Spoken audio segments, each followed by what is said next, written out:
Hi friends, ಎಲ್ಲರಿಗೂ ದೀಪಕರ್ಣ ಪ್ರಪಂಚಕ್ಕೆ ಸ್ವಾಗತ. ನೀವು ಯಾವುದಾದ್ರೂ ಅಪ್ಲಿಕೇಶನ್ ಹಾಕ್ತಾ ಇದ್ದೀರಾ, ಯಾವುದಾದ್ರೂ ಜಾಬಿಗೆ ಅಂತ ಅಂದರೆ ನಿಮಗೆ ಫೋಟೋ ಮತ್ತು ಪಿಕ್ಚರ್ ಏನಾದರೂ ರೀಸೈಸ್ ಮಾಡಬೇಕು ಅಂತ ಅಂದರೆ ಈ ಒಂದು ಅಪ್ಲಿಕೇಶನ್ ನೀವು ಡೌನ್ಲೋಡ್ ಮಾಡ್ಕೊಂಡಿದ್ರೆ ಯಾವುದೇ ರೀತಿ ಫೋಟೋಸು ಮತ್ತು ಡಾಕ್ಯುಮೆಂಟ್ಸು ಯಾವುದನ್ನು ಬೇಕಾದ್ರೂ ರೀಸೈಸ್ ಮಾಡ್ಕೋಬೋದು. ಅದು ಹೇಗೆ ಅಂತ ತಿಳಿಸ್ಕೊಡ್ತೀನಿ ಈ ಒಂದು ವಿಡಿಯೋದಲ್ಲಿ.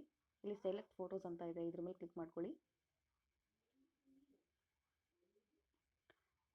ಇದು ಸೇವ್ ಮಾಡ್ಕೊ ಸೆಲೆಕ್ಟ್ ಯಾವ ಫೋಟೋ ನೀವು ರೀಸೈಸ್ ಮಾಡಬೇಕಲ್ಲ ಆ ಫೋಟೋನ ಸೆಲೆಕ್ಟ್ ಮಾಡ್ಕೊಳ್ಳಿ. ಇಲ್ಲಿ 49 KB ಅಂತ ಇದೆ. ನಿಮಗೆ ಎಬೋ ಬೇಕೋ ಅಥವಾ ಕಡಿಮೆ ಬೇಕು ಅಂತ ಅಂದರೆ ಇಲ್ಲಿ ರೀಸೈಸ್ ಅಂತ ಹೇಳಿ ಒಂದು ಮಧ್ಯ ಪಾಯಿಂಟ್ ಇದೆ ನೋಡಿ, ಹ್ಯಾರೋ ಮಾರ್ಕಲ್ಲಿ. ಈ ರೀಸೈಸ್ ಮೇಲೆ ಕ್ಲಿಕ್ ಮಾಡ್ಕೊಳ್ಳಿ.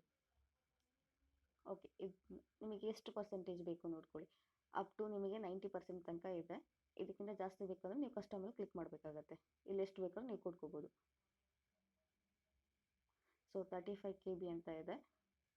ಸಾಕು, ನನಗೆ 50 KB ಬೇಕು, ನಾನು 35 KB ಇದ್ರೂ ನಡೆಯುತ್ತೆ. ಸೊ ಇದನ್ನು ನನಗೆ ಯಾವುದು ಹೆಸರಲ್ಲಿ ಬೇಕೋ ಆ ಹೆಸರಲ್ಲಿ ನಾನು ಸೇವ್ ಮಾಡ್ಕೊಳ್ತೀನಿ. ಈ ಫೋಟೋ ಸೇವ್ ಆಗಿದೆ. ನೆಕ್ಸ್ಟು ಯಾವ ಫೋಟೋಸ್ ಬೇಕು ಸೇಮ್ ಪ್ರೊಸೀಜರ್ ಇರುತ್ತೆ.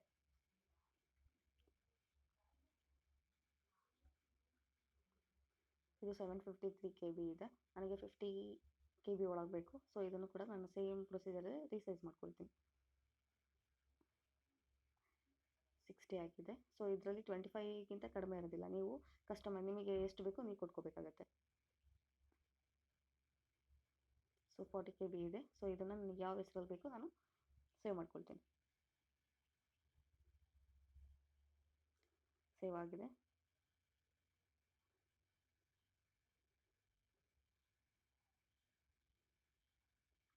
$31 KB ಇದೆ. ಇದು ನಡೆಯುತ್ತೆ, ಆದರೆ ಇನ್ನೊಂದ್ಸತಿ ಗೊತ್ತಿರಲಿ ಅನ್ನೋದಕ್ಕೋಸ್ಕರ ನಾನು ಸೇವ್ ಮಾಡ್ಕೊಳ್ತೀನಿ.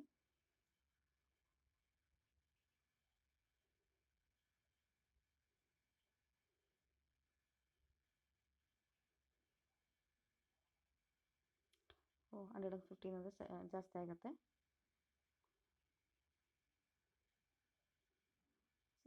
68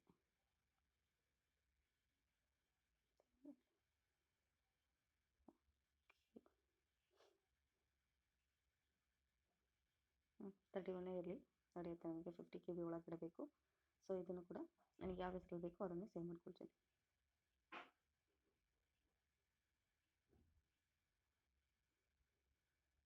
ಸೊ ಈ ಮೂರು ಕೂಡ ಫೋಟೋಸು ಅಂತಾರೆ. ನಾನು ಯಾವುದೇದು ಪಿಕ್ಚರ್ನ ರೀಸೈಸ್ ಮಾಡಿದ್ದೀನಲ್ಲ ಅದೆಲ್ಲ ಸೇವ್ ಆಗಿದೆ.